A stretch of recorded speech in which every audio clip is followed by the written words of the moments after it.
இல்லை போன் பலவீனமாக இருக்குது. லேடிஸ்லாம் பார்த்தீங்கன்னா 40 வயசுக்கு பார்த்தீங்கன்னா போன் கேவிட்டி இல்லைம்பாங்க.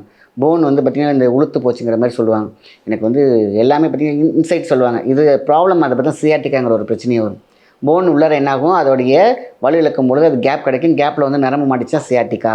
ஸோ இதுக்கு பல பிரச்சனைகள் ஆப்ரேஷன் லெவலில் போகிறதுக்கு காரணம் இன்றைக்கி வந்து பார்த்திங்கன்னா நின்றுக்கிட்டே இருக்கிறவங்களுக்கு. அதேமாரி பார்த்திங்கனாக்கா ரொம்ப நேரமாக ஒரே ஒரு விஷயத்த நடந்துக்கிட்டே இருப்பாங்க, போய்க்கிட்டே இருப்பாங்க. ஸோ ஒரே த்ரூவிலே போயிட்டுருப்பாங்க ஒரு சின்ன ஒரு சர்க்கம்டன்ஸ்குள்ளே அவங்களுக்கு இந்த பிரச்சனைகள் வரும். வயசான பிறகு எப்பொழுதும் போல இருக்கக்கூடிய மூட்டு தேய்வு, அதாவது மேலே ஜவ்வு தேய்வுன்னு தான் சொல்லணும் அதை பற்றி. ஸோ இது எல்லாமே வந்து பார்த்தீங்கன்னா நீர் கோர்த்து விடும். ஒரு ஸ்டேஜில் வந்து பார்த்திங்கன்னா இந்த பஞ்சபூதத்தில் வாதம் பித்தம் கபம் இன்பேலன்ஸில் இருக்கும் பொழுது இந்த பிரச்சனை வரும். உணவு முறை சரியில்லை, ஜங்க் ஃபுட்டாக சாப்பிட்டுட்டு இருக்கோம், சரியான கால்சியம் எடுக்கலை, இது எல்லாமே வந்து பார்த்திங்கன்னா போனுக்கான பிரச்சனைகள்.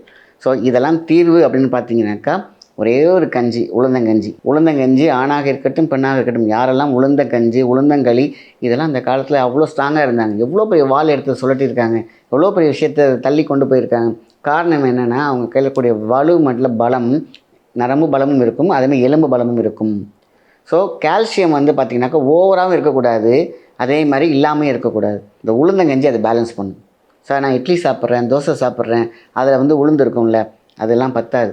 இந்த கஞ்சி மாதிரி எடுக்கிறீங்க இல்லையா, அதில் தான் சத்து